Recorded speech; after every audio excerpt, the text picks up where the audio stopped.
요즘 들어서 화물연대 파업으로 나라가 아주 시끄럽습니다. 노조가 주장하는 것은 올해 말에 종료되는 안전임금제의 그 종료일을 없애고 안전운임제 적용 차량과 품목을 확대해야 된다고 이렇게 주장합니다. 정부에서는 시멘트 분야의 운송 거부자에 대해서 업무 개시 명령을 내렸죠. 그렇지만 노조가 강하게 반발하고 있습니다. 이로 인해서 정책 결정자들이 골머리를 앓고 있습니다. 강하게 하면은 이제 권위주의 정부라고 비난을 받죠. 방치하면은 국가 산업 전반에 미치는 영향이 아주 막대한 것입니다. 그러므로 국가 경영뿐 아니라 우리의 삶 전반에 있어서도 가장 필요한 것이 지혜입니다. 특히 첨예하게 대립되고 있는 국제사회 이 안에 있어서의 국가 지도자의 지혜는 특별하게 필요하다고 생각합니다. 그러나 이번에 우리가 월드컵 축구 경기에서 봤죠. 3차전에서 누가 그것을 이기리라고 생각했습니까? 역전골에 의해서 그것도 연장전에 이렇게 승리를 가져다 주는 것처럼 하나님께서 하시면은 역전되는 것입니다. 목회자도 지혜가 없다는 것을 알아요. 지혜가 없기 때문에 늘 하나님의 뜻을 구하는 거예요. 지혜가 없기 때문에 자기를 부인하면서 하나님의 뜻에 복종해 가는 것입니다. 지혜의 사전적인 의미는 제가 찾아보니까 사물의 이치나 상황을 제대로 깨닫고 그것에 현명하게 대처할 방도를 생각해내는 정신의 능력이다 이렇게 표현하고 있더라고요. 그런데 문제는 인간의 능력에 한계가 있다는 것입니다. 그래서 사물의 이치나 상황을 제대로 깨닫는 것 자체가 어려운 것입니다. 그것은 지식의 한계도 있지만은요, 그리고 인간 안에 있는 편견과 죄성으로 인해서 판단에 오류를 가져오기 때문입니다. 그럴 뿐만 아니라 사물의 이치나 상황을 제대로 파악하기 위해서는 과거뿐만 아니라 현재와 미래에 대한 정확한 분석과 판단이 있어야 됩니다. 그런데 인간은 태생적으로 한계가 있습니다. 신이 아니기 때문에 미래를 알 수 없다는 것입니다. 오직 미래는 하나님께 속한 것이기 때문입니다. 그러므로 지혜는 오직 하나님께만 있는 것입니다. 이 사실을 인정하지 않기 때문에 사람들은 자기 지혜로 살아보겠다고 발버둥 치지만은 결국은 제자리로 돌아오는 것이에요. 목사가 아무리 하나님께 돌아와야 된다고 말해도 이를 무시하는 것입니다. 만약에 오늘날을 사는 인간들에게 지혜가 있다면은 도저히 이렇게 살 수 없습니다. 어떻게 성경에서 분명히 말하고 우리가 살아가면서 자연 속에서 진리를 깨닫고 영의 원리 가운데서 우리 죽음 이후의 세상에 있다는 것을 알고 있으면서도 어떻게 하나님을 믿지 않고 교회에 나오지 않고 살아가겠습니까?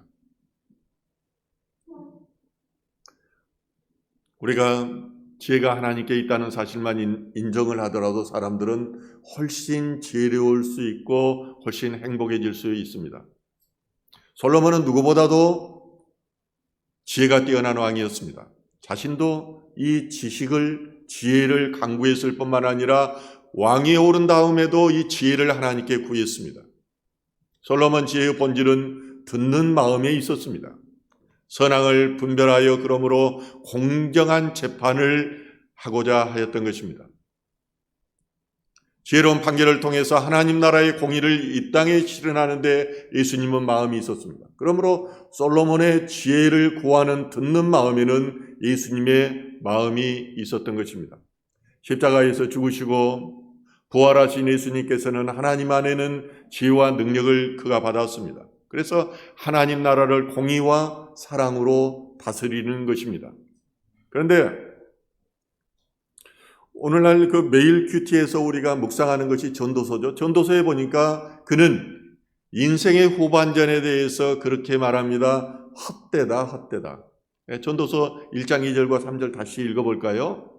전도다가 이르되 헛되고 헛되며 헛되고 헛되니 모든 것이 헛되도다.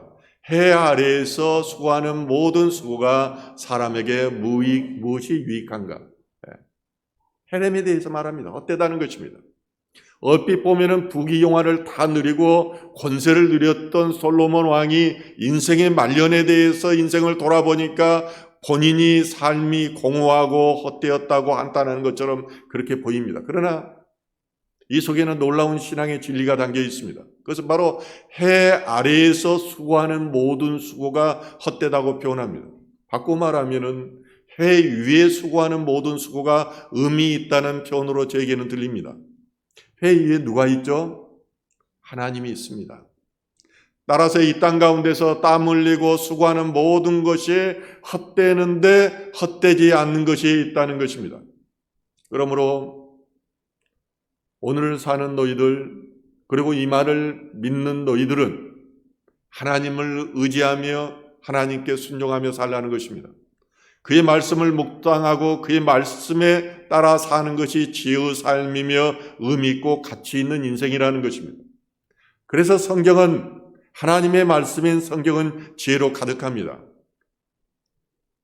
우리가 한 두 가지만 제가 지혜의 말씀을 한번 찾아봤습니다. 사무엘상 30장 26절에서 31절에 보면은 동족에게 전리품을 보낸 다윗의 이야기가 나옵니다.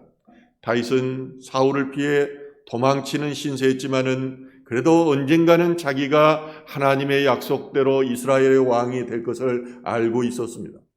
그는 그 늘 소명 안에서의 하나님의 뜻을 구했기 때문에 그 뜻을 따라 살았던 것입니다. 그래서 그는 누구보다도 자기가 속한 지파와 가깝게 지낼 필요가 있다고 생각을 했습니다. 그래서 다윗은 아말렉을 쳐서 그에게서 빼앗은 전리품을 이제 시글락에 돌아와서 자기의 그 유대지파 장로들에게 보냅니다. 그러면서 뭐라고 말합니까? 내가 여호와의 온수들에게 뺏은 전리품을 여러분에게 선물로 보냅니다. 다윗은 오늘 살면서 소명 안에서 미래를 준비하는 지혜의 사람이었습니다. 그러므로 그는 소명을 기대하면서 그의 동족에게 이 전리품을 보냈던 것입니다. 사도행전 26장 23장 6절에서 11절에 보면 지혜롭게 행동한 바울의 이야기가 나옵니다. 바울이 예루살렘에서 유대인들에게 잡혀 이제 공회원들 앞에서 신문을 받게 됩니다. 신문을 받던 바울은 공회원들의 일부는 바리새파요, 일부는 사두개파인 것을 알았습니다. 그는 이제 코너에 몰렸는데 이것을 돌파할 방법이 없는 것입니다. 그래서 사두개파와 그리고 바리새파의 그들의 신앙관을 이용하기로 만든 것입니다. 형제 여러분, 나는 순수한 바리새파의 후예입니다. 나는 지금 죽은 사람들의 부활을 믿기 때문에 재판을 받고 있습니다. 이 말을 하자 바리새파와 사두개파 사이에서 다툼이 일어납니다. 공회도 이제 둘로 나누어집니다. 왜냐하면은 사두개파는 부활도 있고 천사도 있고 영이 있다고 그렇게 믿었는데 바리새파는 믿었는데 사두개파는 이것들을 인정하지 않았어요. 그러자 바리새파 율법학자들이 말합니다. 이 사람은 아무런 잘못이 없어. 만일 영이나 천사가 그에게 말해 주었다면은 당신들은 어떻게 하겠어? 이렇게 말하자 이제 바리새파와 사두개파 사이에서 더 큰 소동이 일어납니다. 무슨 말도 안 되는 소리를 하냐고 자기들끼리 이제 싸우는 것입니다. 이때 바울을 호위하던 천부장이 바울을 그들에게서 빼내서 부대 안으로 데려갑니다. 왜냐하면 로마 신분을 가진 이 바울이 잘못하여 그들에게 찢기면은 자기들의 책임을 묻게 되기 때문입니다. 그날 밤에 주께서 바울에게 찾아옵니다. 바울아, 용기를 내라. 내가 예루살렘에서 나를 증거한 것처럼 로마에서도 증거해야 하리라. 지혜이신 주님께서 유기에 처한 바울에게 지혜를 주셔서 유기를 모면케 해주신 것입니다. 저도 인생에서 큰 유기 가운데 있었던 것이 있었습니다. 그러나 아마 그때 그 유기에서 벗어나지 못했다면은 목사도 되지 못했을지 몰라요. 그런데 주님께서 제 귀에다 대고 말씀을 해주더라고요. 청와대를 얘기해라. 청와대를 얘기했더니 모든 것이 해결됐습니다. 이처럼 성경 말씀은 하나님의 지혜로 가득합니다. 그래서 유대인들은 자녀 해결을 읽기 시작할 때, 가정교육을 시작할 때 그 중심에 탈무드가 있습니다. 탈무드는 히브리어로 가르치다는 의미를 가지고 있습니다. 유대 랍비들에 의해서 구두로 전해진 율법을 그들은 자녀들에게 가르쳤던 것입니다. 유대인에게는 하나님을 찬양하는 최대의 행위가 하나님의 말씀을 공부하는 것입니다. 따라서 탈무드에 대한 공부는 지적인 그런 공부라기보다는 하나님에 대한 공부요, 종교적인 그런 연구였던 것입니다. 이처럼 하나님 말씀의 지혜로 자란 유대인들은 어떻게 합니까? 미국에 가서 봐도 유대인 사는 지역이 있어요. 그곳에서는요, 제가 바자회 때 가봤더니 굉장히 깨끗해요. 집들이 달라요. 아버지와 아들이 걸어가는 모습을 보니까 걸음걸이가 달라요. 그들은 하나님의 말씀대로 장사를 합니다. 하나님의 말씀대로 공부를 합니다. 하나님의 말씀대로 정치를 합니다. 원래 여러분들이 근거를 제시하지 않아도 유대인들의 역사상에서 어떤 위대한 일들을 하였었고 하고 있는지를 알지 않습니까? 상류층은 유대인들이 잡고 있어요. 미국에서도요. 오늘 본문은 바울이 2차 전도 여행 중에 에베소에 머물러서 고린도에 있는 교인들에게 쓴 편지의 내용입니다. 바울이 에베소에서 개척한 고린도 교회는 지역 주민들, 지역이 굉장히 고린도 사람이라고 말할 정도로 타락한 사람이었습니다. 그 명칭이 고린도 사람 그러면은 타락한 자들. 그러므로 교회도 영향을 많이 받았죠.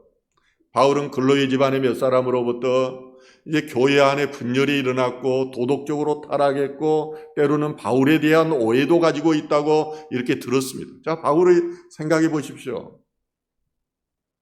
그가 다메섹 도상에서 예수를 만나고 그리고 나서 회심한 후에 그는 온몸을 바쳐서 하나님 앞에 헌신했고 그 예수 그리스도의 십자가와 부활을 전했습니다. 그런데 이 말씀을 듣고 교회를 세운 성도들이 말씀대로 살아가지 않고 세상 방식대로 살아가고 분파가 일어나고 소송을 걸고 또 우상들 하는 그런 일들을 한다는 소식 들었을 때 마음이 얼마나 아팠겠어요. 저 또한 경찰에 와서 복음을 전하는데 복음이 잘 안 전해집니다. 예, 마음이 굉장히 아파요. 튕겨져 나와요. 경찰관들은 의가 강하기 때문이에요. 예. 그렇지만은 유대인에게 바울이 복음을 전하기 위해서 최선을 다하고 그러면서도 또 이방인들을 위해서 복음을 전했던 것처럼 저는 또 다른 나라의 경찰관들을 위해서도 계속적으로 전방위적으로 복음을 전할 계획을 가지고 내년부터는 실시할 예정입니다. 저는 복음을 듣지 않는 그런 상황을 볼 때 조나단 리빙스턴의 갈매기의 꿈이 생각납니다. 대부분의 갈매기들은 하늘을 나는 이유를 먹이를 찾기 위한 것이었습니다. 하지만 주인공 갈매기인 조나단 리빙스턴은 그 비행 자체를 중요하게 생각합니다. 그래서 더 높게, 더 오래, 더 멋지게 날기 위해 연습합니다. 이것을 보면서 동료 갈매기들은 얼마나 비웃고 손가락질하죠. 결국은 이 조나단 리빙스턴은 갈매기 무리의 전통을 깨버린 대가로 갈매기 무리에서 추방되고 맙니다. 그럼에도 불구하고 조나단은 비행에 대한 끝없는 도전과 배움으로 결국은 한계를 초월하게 됩니다. 그는 말합니다. 높이 나는 갈매기가 더 멀리 볼 수 있다. 오늘의 작은 변화가 내일의 엄청난 변화를 가져올 수 있다. 그렇습니다. 기독교는 변화의 종교에 머무르지 않습니다. 혁명의 종교입니다. 예수 혁명입니다. 그래서 당시 사람들은 나사렛 땅 개수 예수라고 말했습니다. 먹고 사는데 머무르는 것이 아니라 이 땅에서의 기름진 복을 추구하는 것이야 하늘의 신령한 복을 추구하는 것이 기독교라는 것입니다. 시간과 공간을 뛰어넘어서 하나님을 아는 단계까지 이르는 것을 목적으로 하는 것이 기독교인 것입니다. 바울은 자신들의 지혜로 살아가는 고린도 교회를 향해서 지혜에 대한 결론부터 내립니다. 그리고 나서 이 내용에 대한 변증의 말씀을 하십니다. 오늘 본문 18절 말씀 같이 한번 읽을까요? 십자가의 도가 멸망하는 자들에게는 미련한 것이요 구원을 받은 우리에게는 하나님의 능력이라. 무슨 말인지는 알겠는데 매우 추상적이죠. 그래서 목사가 필요한 것입니다. 십자가는 1세기에 일반적으로 혐오의 대상이었습니다. 특별하게 상류 사회에서는 십자가를 언급하는 것조차 어리석은 일로 여겼습니다. 그러나 바울은 이 십자가에 하나님의 능력이 있다고 말합니다. 이 말은 당시 유행하던 논리학의 관점에서 보았을 때는 매우 역설이 아닐 수 없습니다. 그러나 이 내용에 대한 변증을 이야기합니다. 이사야서 29장 14절에 이렇게 말합니다. 그러므로 내가 이 백성 중에 기이한 일, 곧 기이하고 가장 기이한 일을 다시 행하리니 그들 중에서 지혜자의 지혜가 없어지고 명철자의 총명이 가려지리라. 하나님께서는 귀 있는 자들에게만 들리게 하셨습니다. 눈 있는 자들에게 보게 하셨습니다. 그래서 왕과 선지자 그리고 제사장을 세워서 하나님을 예시하신 것입니다. 또한 이사야서 9장 6절에서는 예수를 가리켜 이렇게 말합니다. 어깨에는 정사를 메었고 그의 이름은 기묘자라 모사라 전능하신 하나님이라 영존하시는 아버지라 평강의 왕이라. 자, 우리가 지난번에 다니엘 기도회를 마쳤지 않습니까? 지난달에. 그 내용이 21일 동안 간증하는 내용이 뭡니까? 기이한 일들을 보고 경험하고 듣고 살아낸 사람의 증언입니다. 우리 수사하지만은 증거에도 많잖아요. 직접 증거, 간접 증거, 정황 증거 굉장히 많습니다. 증거와의 싸움입니다. 직접 보고 경험한 사람들의 직접 증거가 가장 유효한 거예요. 이것이 안 되면은 2인 이상의 사람들이 참고인 진술 증거가 증거 능력을 가지는 것입니다. 그렇지 않으면은 정황을 깨맞춰서 논리적으로 합당하게 이것을 깨맞춰서 정황 증거를 해서 기소를 하는 것입니다. 그런데 예수님이 바로 기이한 일을 행하시는 그 기묘자라는 것이에요. 모사라는 것이에요. 하나님께서는 사람들의 지혜를 배하셨습니다. 그리고 그들 가운데 기이한 일을 행하셨습니다. 그분이 바로 메시아 예수입니다. 그래서 기이한 일을 행하시는 예수가 바로 기묘자요, 모사요, 원더풀 카운슬러라고 말하는 것입니다. 우리가 예수님을 인격적으로 만나지 않으면 왜 그가 기묘자이고 모사인지를 알지 못합니다. 그분의 신비 앞에 서보지 않으면 어떻게 그가 기이한 일로 인생을 끌어나가는지를 인정하기 어렵습니다. 내 지혜로, 내 힘으로, 내 능력으로, 내 관시로, 내 관계가 이렇게 좋은데 그 사람들이 힘을 빌리면 내가 이 나라에서 못할 게 없어. 이걸로 살아가는 거예요. 예수님은 사람의 지혜를 뛰어넘어 기이한 일을 하심으로 하나님의 지혜가 되신 것입니다. 골로새서 2장 2절과 3절 같이 한번 읽겠습니다.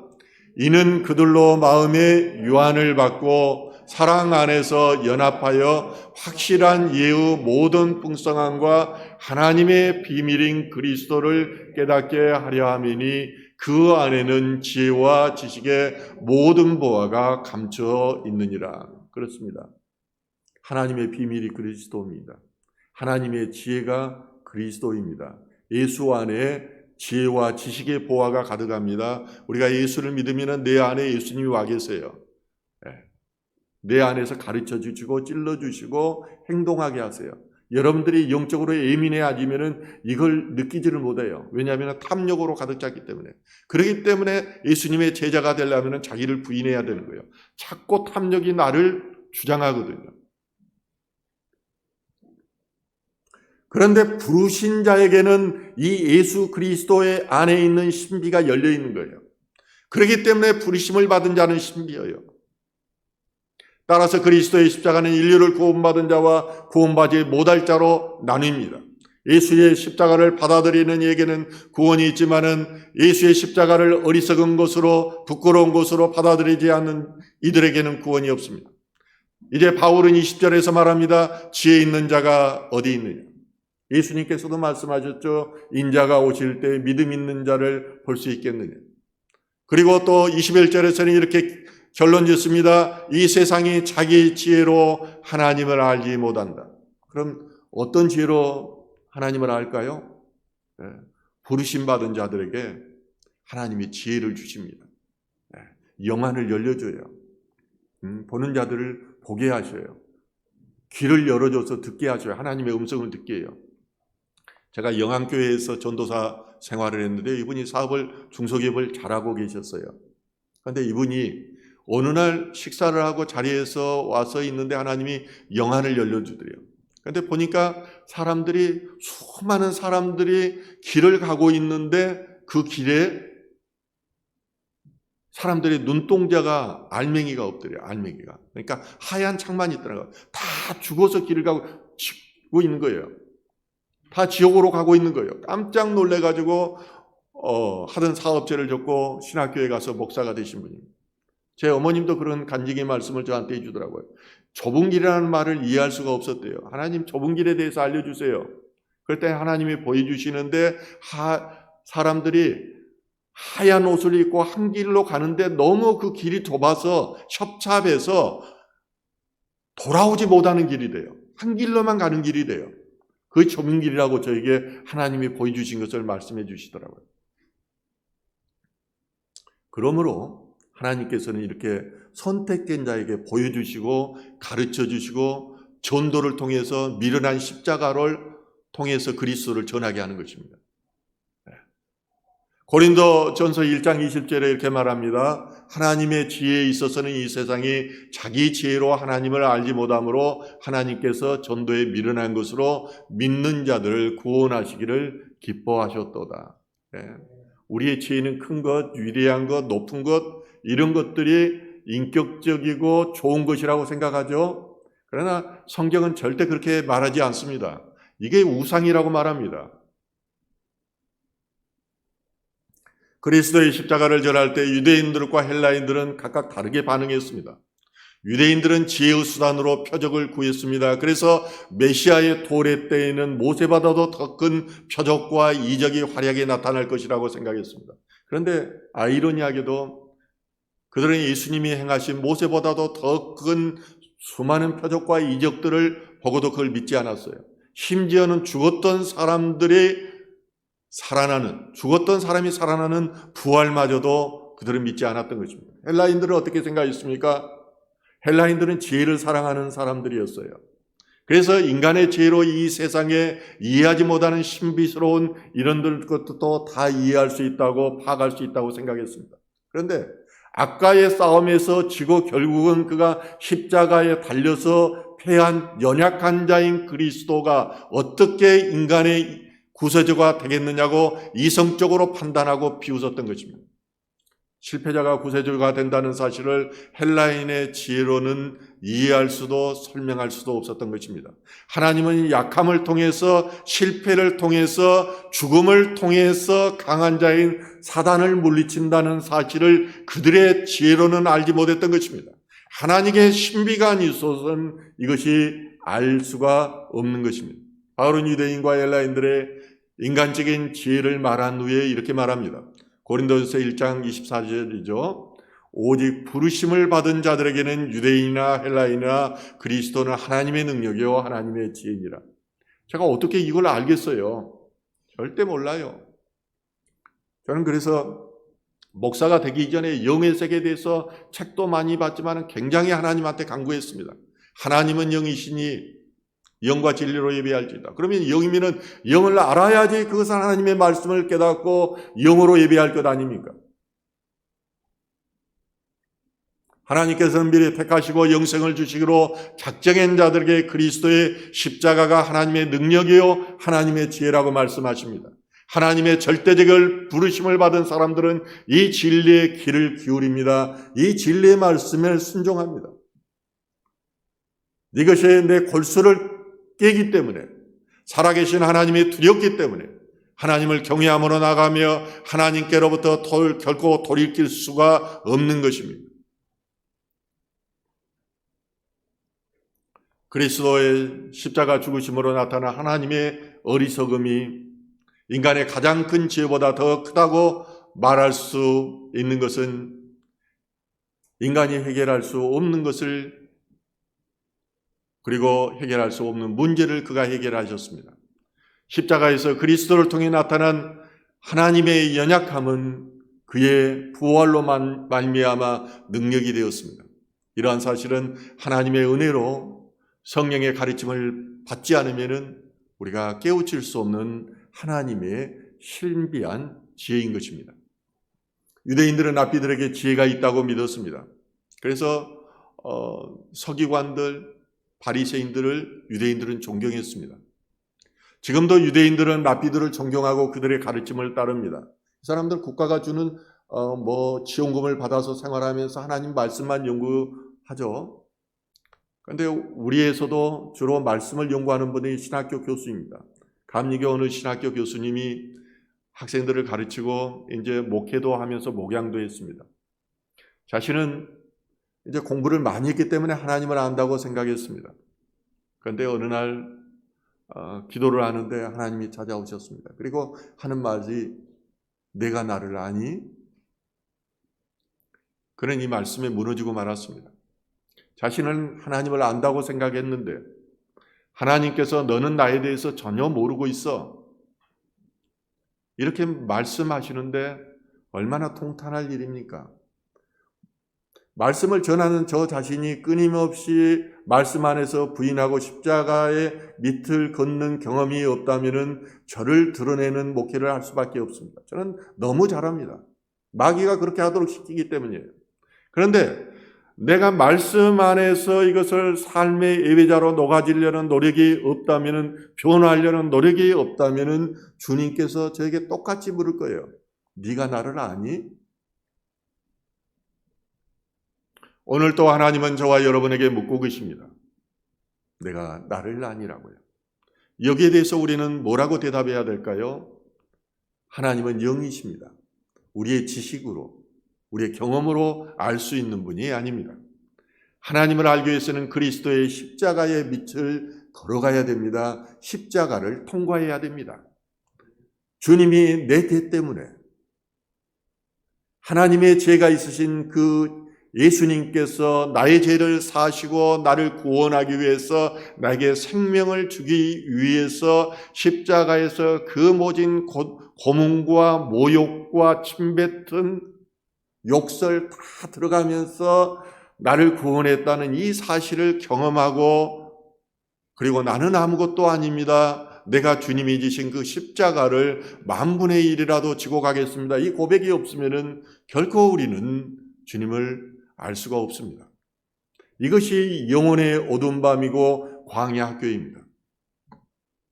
하나님을 알게 되면 자기를 부인하여 주님이 지신 십자가를 자기원하여 지고 좁은 길을 갈 수밖에 없습니다. 지금까지 바울은 그리스도의 십자가가 구원의 근본이며 하나님의 지혜라고 말씀하십니다. 그런데 바울은 오늘 본문 말씀을 통해서 당시 고린도 교회의 성도들과 오늘을 사는 우리들에게 과연 무슨 말씀을 하시는 걸까요? 바울의 말씀의 방식은 늘 그랬어요. 하나님의 원리를 말하고 실천을 말하는 방식입니다. 지금 뭐 때문에 지금 이 말을 하는 거죠? 그리스도의 신비에 대해서 하나님의 지혜에서 뭐 때문에 바울이 말하느냐는 거예요. 바울은 오늘 본문을 통해서 너희들이 그렇게 타락하고 말씀으로부터 멀어졌는데 그러면은 그리스도의 십자가를 아는 너희들이 과연 오늘을 어떻게 살아야 할 것인가에 대해서 가르치려고 하는 것입니다. 만약에 이 삶에 적용이 없다면은 다 현학적인 것에 불과합니다. 스노비즘이죠. 나 이렇게 알아. 아는 것과 신학교 교수가 실천하는 것은 전혀 별개예요. 저는 유심히 관찰합니다. 6시간씩 기도하는 사람들의 삶을 관찰해봐요. 개차반이에요. 그럼 기도 많이 해서 뭐 할까요?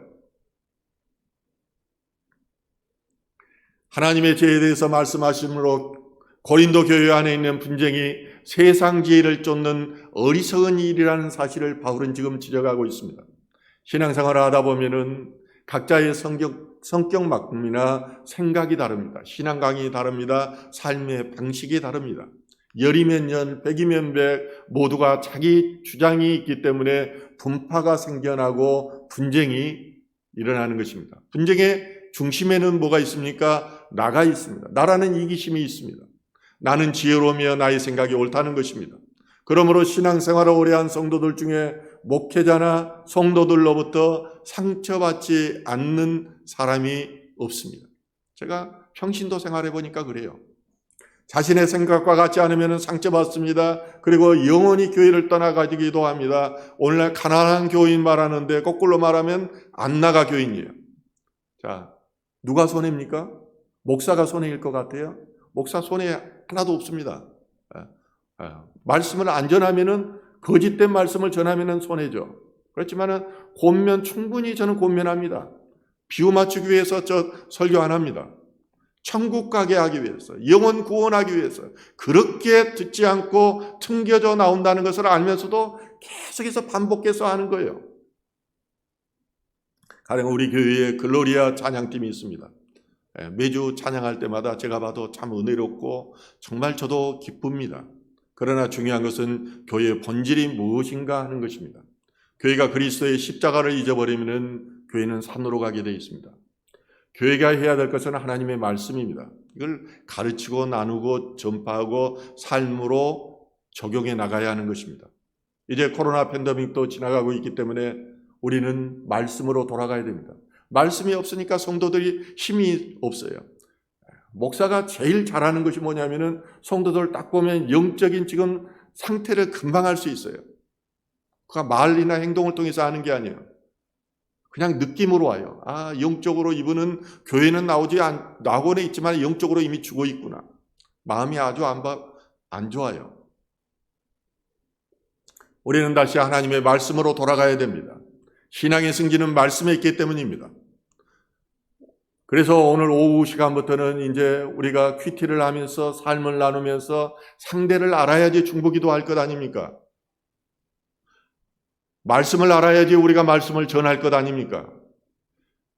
말씀을 알면은 없는 사명도 생기게 됩니다. 하나님을 알면은 하나님을 위해서 목숨 바치게 돼 있는 것입니다. 왜 초대교인들이 그 귀한 목숨을 다 바치면서 하나님을 따랐겠어요? 그들은 하나님을 경험했고 말씀을 직접 들었거나 또 전해 들었기 때문입니다. 오늘 말씀을 대하면서 과연 나는 어떻게 해서 복음을 받았으며 어떻게 구원받았는지 생각해 보아야 합니다. 혹시라도 우리는 이 구원의 기쁨과 감사를 잃어버리고 살지는 않는지요. 적당히 세상과 타협하고 적당히 즐기면서 나는 구원받았다고 생각하지 않는가 하는 것입니다. 시간이 없어서 직장일 때문에 예배에 참석할 수 없다고 핑계대지는 않습니까? 직장생활과 신앙생활을 적당히 좋아 이루면서 살아가는 것이 지혜라고 생각하는 것이 아닙니까? 저도 그랬습니다. 그런데 그것은 사단이 주는 생각이었다는 것을 나중에 알았습니다. 어떤 경우에는 제가 하나님의 뜻을 알아가는데 10년이 걸린 경우도 있어요. 왜 하나님께서 그때 나를 직장에서 그만두라고 하셨을까? 이거 깨닫는데 10년이 걸렸고 최근에서 그걸 알았어요. 이렇게 하나님의 뜻을 아는 것이 어렵습니다. 이러한 물음들에 대해서 바울은 이렇게 말합니다. 고린도전서 1장 30절과 31절입니다.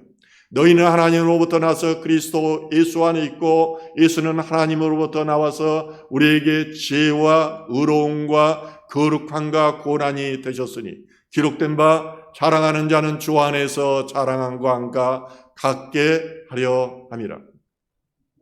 우리가 하나님으로부터 나서 예수 그리스도의 안에 있다면 우리 삶은 예수 그리스도를 통해서 하나님의 기쁨이 되는 그런 삶을 살아야 합니다.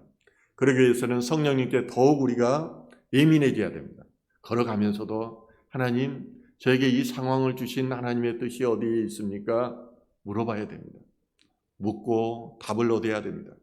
그것이 바로 예수 그리스도를 자랑하는 그런 형제된 자, 하나님의 자녀된 자의 삶입니다. 그렇게 할 때 우리가 진정으로 하나님의 지혜 안에 머무르게 되고 승리하는 삶이 될 줄을 믿습니다.